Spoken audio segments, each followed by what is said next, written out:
amigos, esta es una entrevista que estamos haciendo para la Radio de Locos con el señor Machi Matco.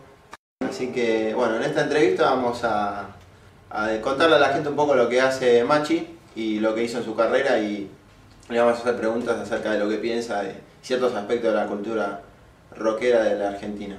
Así que bueno, Machi, buenas tardes. Encantado. La primera pregunta es ¿qué hiciste en tu carrera? O sea, ¿cómo se desarrolló tu carrera a lo largo del tiempo? ¿Y qué fue para vos lo más importante? Bien, yo empecé a tocar muy chico, a los 11 años. Salí del colegio primario y me puse a lavar copas en un bar. Tenía, ya te digo, 11, 12 años y me compré el primer bajo. Mi viejo me regaló el amplificador y empecé a tocar. Y tenía mucha facilidad para tocar, tenía mucho oído, lo que se llamaba en esa época mucho oído. Tenía un talento natural para tocar el bajo. Entonces, lamentablemente por eso no me dediqué a estudiar. Como yo agarraba y ponía los discos y sacaba todo, no me calenté por estudiar, cosa que lamento y que no aconsejo a los chicos que hagan. Todo el mundo debería aprender música y armonía paralelamente a todos los ejercicios de velocidad o de destreza que puedan hacer.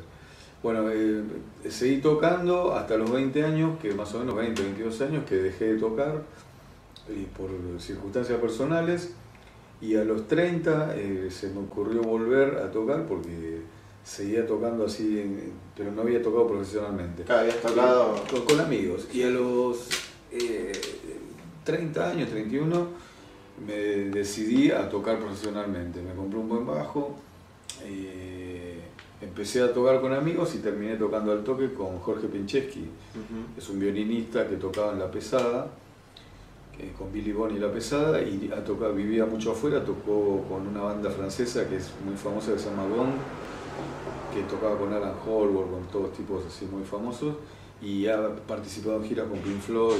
Bueno, y él tocaba, ahora falleció, pobre Jorge, pero tocaba en un lugar que se llamaba El Samovar, que estaba en esa época enfrente a Parque Lezama. Y bueno, empecé a tocar con él y me relacioné con Black Amaya y con otros músicos de la escena del blues. Si bien el blues no es de mis músicas favoritas, pero me gusta tocar. De hecho, toqué 4 años con el mejor músico de blues de la historia argentina, que es Papo. Pero bueno, empecé a tocar. Yo venía de tocar más fusión y otras músicas. Me gustaba mucho Living Colour en esa época. Estamos hablando del 90, 92. Y terminé armando con Black Amaya un proyecto de él que se llamaba Los Robertones, que curiosamente eran casi todos los músicos que se habían ido de Papo Blues, que habían grabado blues local, el Pato Lucas, Luis Robinson, Black, y por motivos X habían discutido con Papo y estaban armando una banda propia. Y la guitarra la tocaba Josué Marchi, un guitarrista de Ramos Mejía muy bueno, y yo empecé a tocar el bajo ahí. Y estuvimos un año tocando hasta que un día me convoca Papo por intermedio de Luciano, el hijo, que era amigo mío desde antes, de chiquito, lo conozco a Luciano desde que tiene 12, 13 años. Me convoca Papo para tocar y termino tocando el mismo día que lo conozco en Obras con B.B. King. ¿El mismo día? Sí, me lo presentaron ahí y me dice, bueno, vamos a tocar. Digo, ¿a dónde? Y me dan un bajo y subimos y había 5.000 personas en Obras. Y tocaste, dijeron. Y tocamos 6 temas. Estaba Black Amaya, Robinson y el Pato Lucas y yo. Y bueno, de ahí me ofrecieron seguir con la banda. Esto te hablo en el año 94. Y hice 300 shows con Papo hasta el 98. La última vez que vino B.B. King fue una semana antes, me discutí y no dejé de tocar. En el medio hubo también 4 o 5 meses que dejé de tocar, volví. El Papo era muy inestable con los músicos. Yo fui junto con Vitico y con Julie Ruth, fuimos de los que más duramos tocando el bajo con él. Porque bueno, Vitico por riff y Julie tocó muchos años, y yo toqué 4, hice 300 shows en vivo, entre ellos 5 con los Rolling Stones, con el Voodoo Lounge, con B.B. King, con varios. Tocamos mucho en el interior. Yo toqué toda la época de la novela esta Carola Cassini, que en esa época tocábamos en todos lados. Y grabé el disco que se llama Caso Cerrado, que está el tema Ruta 66, que toco yo el bajo, y yo grabé casi todos los bajos de ese disco que están grabados en Argentina, y después hay como 6-7 temas que están grabados en Estados Unidos, con Carmine Appice y Tim Boger, que era la base rítmica de la banda Jeff Beck, y con la banda de John Lee Hooker hay un tema, y después hay un par de temas con la banda de Mick Taylor, el guitarrista de los Stones. Y después, bueno, como que en el 98, cuando dejé Papo Blues, se cortaron varias cosas y empecé a laburar con mi banda. Y me armé un cuarteto y salimos a tocar por varios lugares. Paralelamente seguía tocando con Héctor Starr, que hacía 15 años que estuve tocando ahí con el Héctor Starr Trío. En el 2000 grabamos un disco que ahora se va a editar en estos días, en el estudio de Lito Vitale, producido por Lito Vitale, con algunos temas míos. Y bueno, seguimos tocando así, más que nada con Héctor, como cosa principal.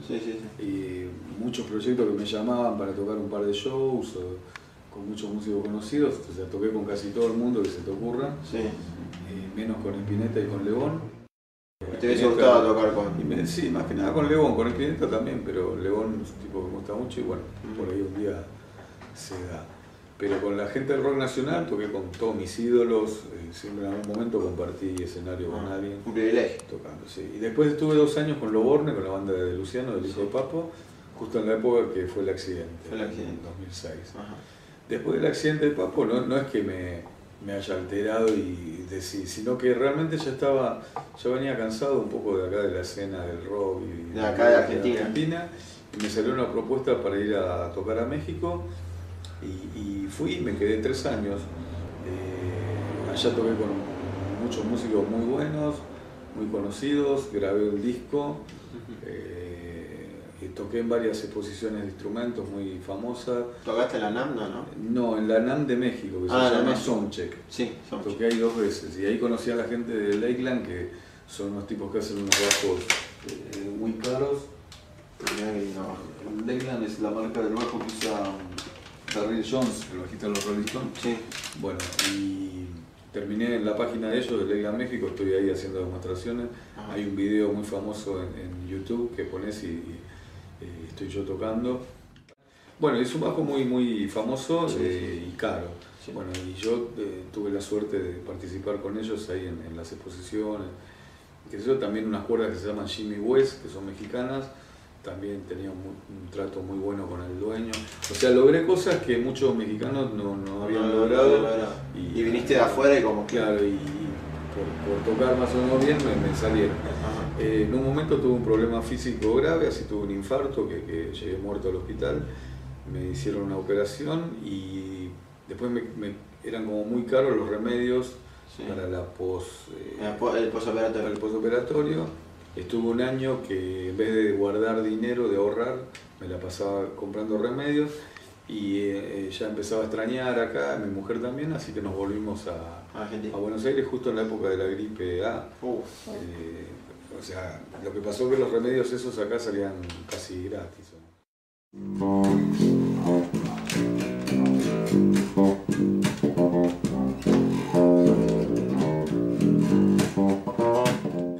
Contanos un poquito de Aldebarán. Aldebarán, el disco que está grabado en México, es un disco que continúa la línea de los discos anteriores míos, que es una mezcla de música latina como tipo Santana, digamos, con blues y rock progresivo, tiene muchos arreglos. Es lo que me gusta hacer a mí. La diferencia de eso es que tocaron un par de músicos mexicanos, porque está producido por Santiago Fandiño, que era un músico famoso acá que trabajaba era el dueño de Import Music, y fue bajista de Raúl Borchetto, de varias bandas. Era un tipo muy conocido en la década del 70 y se fue a vivir a México, puso un estudio allá. Yo allá y se enteró que estaba, me dio laburo tocando con él un tiempo, hasta que se volvió y ahí lo conocí a Santiago y me propuso grabar un disco, estuvimos un año laburándolo y tocan un par de músicos mexicanos muy famosos, de Lari, que es un guitarrista legendario allá, y Pepe Morán, que es un tecladista muy bueno, Mar Reax, que es un tecladista que ha tocado con mucha gente americana, tipos muy conocidos. Colaboraron ahí un baterista que se llama Emanuel Cafarena, que es argentino, pero toca ya, por ejemplo, con Stuart Hamm, con tipos conocidos. Sí, sí. Y tocaron todos así de onda en mi disco y está buenísimo. Pero no era una cosa para presentarlo en vivo. Cuando volví acá había quilombo con el tema de la edición y entonces decidí, la verdad que me cansó y decidí colgarlo en mi página, que es www.machimalco.com.ar, y regalarlo, y ya lo bajaron 2000 y pico de personas. Y bueno, algunos de esos temas los rearmé para el disco nuevo de manuscrito con letras. Y el resto está ahí para disfrutarlo, el que lo quiera bajar. Lo de internet está muy bueno porque yo hago un tema nuevo y hago un videito y lo cuelgo y lo ve un montón de gente, eso está bueno. Está bueno, sí. Y después, si vos querés, bueno, vender tu disco, yo creo que va a terminar vendiéndose el disco en los shows y haciendo esto que te digo de cada músico en su web vendiendo su material. No creo que termine siendo, por más trabas que te pongan para bajar música y todo eso, no es lógico, ¿viste? No es lógico porque hay gente que no tiene nada que ver con la música que se queda por un montón de dinero y el músico no. Donde está el negocio, ¿no? Obviamente. El músico es el que menos, como siempre, menos gana. Así que yo calculo que eso va a terminar así, teniendo que aceptar las cosas modernas, ¿no? O sea, la gente es reacia, y más cuando te deja dinero, a las nuevas tecnologías, pero lamentablemente son el futuro. Sí. O sea, no puedes andar buscando todo el tiempo con un cospel en la mano donde hablar por teléfono, porque no hay más teléfono con cospel. Siguiendo con el tema de la cultura, ¿no? De la venta de CDs y demás. ¿Vos cómo ves la cultura under hoy en día? O sea, el rock under, ¿vos cómo lo ves? ¿Para vos puede ser que logre algo importante o que vuelvan a surgir bandas como las que surgieron en su momento? Yo vi un par de bandas under muy buenas. Lo que no veo, ¿sabes lo que a mí me molesta personalmente? Es que no hay como un... Cuando yo era más chico, te hablo de la década del 70, para mí la década del 70 fue como muy productiva porque tenía esto, no había modas. O sea, Led Zeppelin sacaba un disco que era un disco. El 2 era totalmente distinto, el 3 era distinto, el 4 era distinto, el 5 eran todos discos distintos. Ahora una banda saca un disco y si pegó va a ser 6 discos exactamente iguales.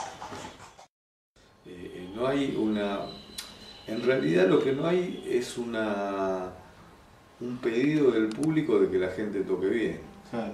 Como que la gente también consume... Como que le chupa un huevo si el tipo tocó, se fue de tiempo, todo. Y después en los discos trabajan lo que yo odio que se llaman productores, que yo a veces hago ese papel con algunas bandas, pero que es un laburo que yo aborrezco, que es el tipo que arregla las cagadas de los tipos que tocan mal.